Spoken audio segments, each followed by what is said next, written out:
اپنے مسائل کو حل کرنے کے لیے سبسکرائب کریں آپ کے مسائل کا حل۔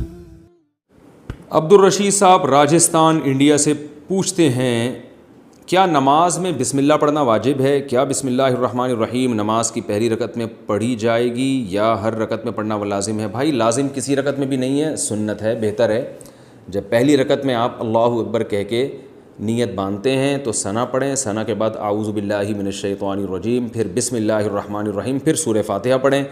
سورہ فاتحہ کے بعد اگر آپ درمیان سے کہیں سے تلاوت کر رہے ہیں سورت کے تو پھر بسم اللہ نہ پڑھیں، اگر سورت کے شروع سے تلاوت کر رہے ہیں تو پھر بسم اللہ الرحمن الرحیم دوبارہ پڑھیں، اور جیسے الم تر کیف فعل ربک پڑھ لی یا قل هو اللہ پڑھ لی تو سورت شروع کرنے سے پہلے بسم اللہ پڑھیں آپ، سنت ہے۔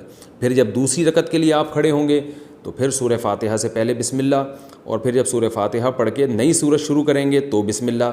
اگر سورت شروع نہیں کرتے، قرآن کے درمیان سے پڑھتے ہیں تو پھر بسم اللہ نہ پڑھیں، کیونکہ بسم اللہ سورت شروع کرنے سے پہلے پڑھنا سنت ہے۔ تو چاہے سورہ فاتحہ ہو یا کوئی نئی سورت ہو، اس سے پہلے بسم اللہ عام حالات میں بھی پڑھنی چاہیے اور نماز میں بھی۔ ہاں سورہ توبہ جب آپ پڑھیں گے تو پھر اس سے پہلے بسم اللہ الرحمن الرحیم نہ پڑھیں آپ،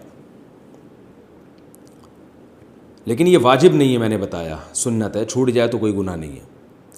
کیا خدا حافظ کہنا غلط ہے؟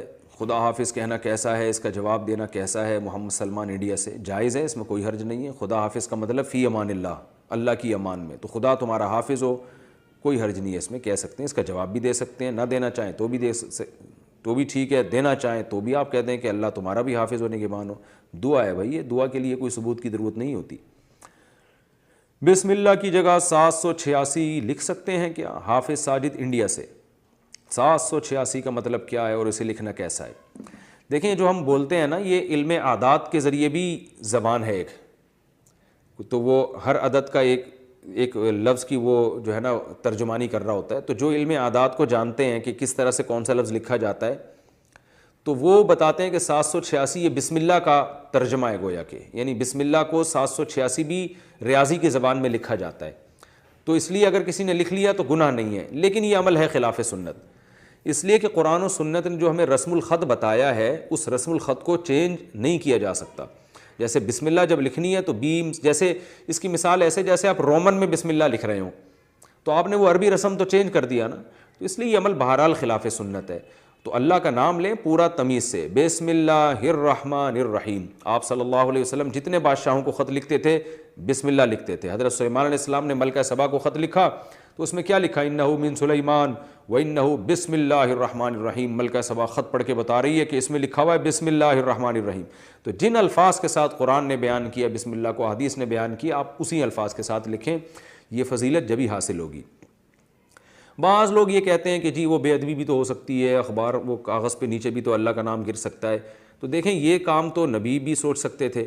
نبی جب غیر مسلم بادشاہوں کو خطوط لکھ رہے تھے تو وہ تو بسم اللہ لکھا کرتے تھے آپ صلی اللہ علیہ وسلم۔ حضرت سلیمان علیہ السلام نے جب ملکہ سبا کو خط لکھا اس میں بسم اللہ لکھی، حالانکہ وہاں خطرہ موجود تھا کہ ملکہ سبا کہیں غصے میں آ کے پھینک نہ دے نیچے، تو دیکھیں اگر کوئی پھینک رہا ہے تو اس کا اپنا ہیڈیک ہے، وہ اس کی وجہ سے یہ تھوڑی کہ اللہ اور اس کے رسول کا نام کاغذ پہ لکھنا ہی بند کر دیں گے ہم، یہ تو غلط ہو جائے گا پھر۔ تو اس لیے ہمیں یہی پتہ چلتا ہے کہ ہم جب بھی کسی کو تحریر لکھیں کوئی اہتمام والی ہو، وہ بسم اللہ الرحمن الرحیم سے ہمیں شروع کرنی چاہیے، اور اگر وہ بے ادبی کرتا ہے تو یہ اس کا ہیڈیک ہے، یہ آپ کا ہیڈیک نہیں ہے، اور کرتے بھی نہیں ہیں عام طور پہ مسلمان ہیں الحمدللہ، تو غیر شعوری طور پر ہو جائے تو ایک الگ بات ہے۔ 786 لکھنے میں نقصان یہ ہے کہ آپ اللہ کا نام لیتے ہوئے کنجوسی سے کام لے رہے ہیں۔ ہمارے حضرت فرمایا کرتے تھے کہ جو لوگ 786 لکھتے ہیں ان سے ایک سوال یہ ہے کہ اللہ کا نام لکھنے میں کیا آپ کی سیاہی زیادہ گھس جائے گی پوری بسم اللہ لکھنے میں؟ اس لیے آپ کر رہے ہیں کہ اتنا میرا جو ہے نا اسراف ہو جائے گا خدا نخواستہ، تو کتنی سیاہی گھس جائے گی آپ کی؟ یا آپ اس لیے لکھ رہے ہیں کہ ٹائم بچا لیں گے؟ تو 786 لکھنے میں اور پوری بسم اللہ لکھنے میں سیکنڈ کا بھی فرق میرا خیال ہے بہت ہی کم آتا ہو، تو اتنا سا ٹائم بچا کے آپ نے کیا کرنا ہے؟ تو اس لیے جو پراپر وے ہے، جو پراپر طریقہ ہے بسم اللہ الرحمن الرحیم کا، اسی طریقے سے لکھنی چاہیے، اور درود شریف بھی پورا لکھنا چاہیے۔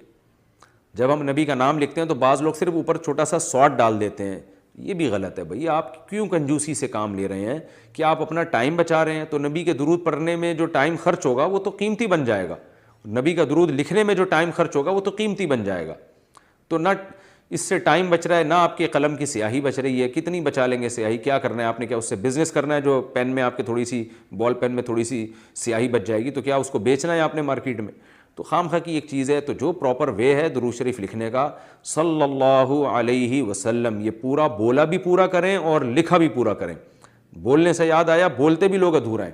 اکثر میں نے لوگوں کو دیکھا ہے آپ صلی اللہ علیہ وسلم نے فرمایا، نبی صلی اللہ علیہ وسلم نے فرمایا. او بھائی پورا بول دو. نبی صلی اللہ علیہ وسلم نے ارشاد فرمایا، آپ صلی اللہ علیہ وسلم نے ارشاد فرمایا، رسول اللہ صلی اللہ علیہ وسلم نے یہ کام فرمایا. تو پورا صلی اللہ علیہ وسلم تمیز سے بولنا چاہیے. یہاں بھی جو شارٹ کر دیتے ہیں نا صلی اللہ علیہ وسلم، اس سے بھی پتہ نہیں کیا ہو رہا ہے. باقی ساری بات پوری تمیز سے تجوید کے ساتھ برے ایک ایک حرف جو ہے نا پورے طریقے سے ادا کر رہے ہوتے ہیں. جہاں درود شریف کی بات آئی ٹائم بچانے کی فکر شروع ہو جاتی ہے. تو یہ طریقہ بھی غلط ہے. تو اس میں آپ کتنا ٹائم بچا لو گے، کتنے سیکنڈ بچا لو گے آپ، اور کیا بچا کے آپ کیا کر لو گے اس میں؟ تو جب درود پڑھیں نبی صلی اللہ علیہ وسلم نے ارشاد فرمایا. بات چل پڑی ہے تو سلام بھی ایسا ہی ہے. سلام بھی لوگ ایسے کرتے ہیں السلام علیکم، کہیں گزر رہے ہوں السلام، وہ جواب میں کیا وعلیکم السلام. وہ میں اکثر ایک واقعہ سناتا ہوں. ہمارے استاذ کو جب کوئی سلام کرتا تھا نا تو کہتے تھے بس یہ جواب آتا تھا. تو ہم کہتے تھے استاد جی یہ آپ کیسا جواب دے رہے ہیں؟ انہوں نے کہا جیسا سلام ہے ویسا جواب ہے. کہہ رہے ہیں سلام میں ہلکی سی آواز آئی ہے، بس اتنی سی آواز آئی ہے السلام، تو کہہ رہے ہیں جواب ہی السلام. تو وہ ان کو تنبیہ کرنے کے لیے نا السلام علیکم جواب آ رہے وعلیکم، یعنی وعلیکم السلام، بس ہلکا سا سین. تو یہ طریقہ صحیح نہیں ہے. سلام کریں السلام علیکم، السلام علیکم ورحمۃ اللہ، السلام علیکم ورحمۃ اللہ وبرکاتہ. سلام کی قرآن نے ایسی تعریف کی ہے سورہ نور میں، تحیۃ من عند اللہ مبارکۃ طیبہ. اے ایمان والو جب گھروں میں داخل ہو فسلموا علی انفسکم، گھر والوں کو سلام کیا کرو. یہ اللہ کی طرف سے ملاقات کے وقت ایک دعائیہ کلمہ ہے جو اللہ کی طرف سے گفٹ ہے، مبارک ہے، پاکیزہ کلمہ ہے. تو اللہ نے سلام کی اتنی تعریف کی ہے تو آپ اس سلام ہی کو پی جاتے ہیں السلام علیکم السلام علیکم اس طرح کر گھما رہے ہوتے ہیں. تو پراپر تمیز سے سلام کیا کریں. دعا ہے یہ السلام علیکم ورحمۃ اللہ وبرکاتہ. آپ پر سلامتی ہو اللہ کی طرف سے، اس کی رحمتیں بھی اور اس کی برکتیں بھی. تو خالی تھوڑا سلام بھی کر سکتے ہیں السلام علیکم، یہاں تک بھی. مزید اگر آپ اس میں تڑکا لگانا چاہتے ہیں السلام علیکم ورحمۃ اللہ، اور اگر آپ اس کی سپرلیٹو ڈگری پہ جانا چاہتے ہیں تو السلام علیکم ورحمۃ اللہ وبرکاتہ. پھر جو اس طرح سے جب سلام کرتا ہے نا انسان، پھر جواب میں بھی اسی سٹائل میں جواب دینے میں مزہ آتا ہے. ایسے کوئی سلام کرے تو آپ جواب دیں وعلیکم السلام ورحمۃ اللہ وبرکاتہ. ایسے خاندانی طریقے سے ہونا چاہیے. بسم اللہ بھی خاندانی ہونی چاہیے. بسم اللہ الرحمن الرحیم، یعنی کہ بسم اللہ. یہاں بھی لوگوں کو دیکھا ہم نے گھما دیتے ہیں وہ بسم اللہ الرحمن الرحیم، ایسے پڑھا کریں.